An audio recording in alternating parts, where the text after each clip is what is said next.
This is the Dynooper electric milk frother, and real quick, I'm going to show you everything that comes in the box here. Now, quick note, I have already opened up this box and removed some of the plastic and have made sure the device does work.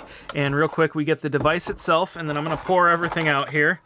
Keep going. Where's that stand? There's the stand. All right. So, real quick, starting at the top here, we have 3 different spinners here.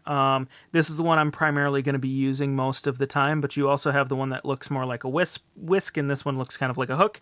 You have your charging cable. One cool thing about this device, it does have a USB-C port on the side, or it has this stand right here that if I assemble it really quick, oh, that's kind of starting to look out of frame. Let me adjust that right there. You can actually click this guy on there, and then there's a USB-C cable down here, and you can charge the device, and it's tall enough to where you can have one of these guys on there, and it's still not going to actually touch. So pretty cool. That's everything that comes in this box, and I'm looking forward to using this thing a lot.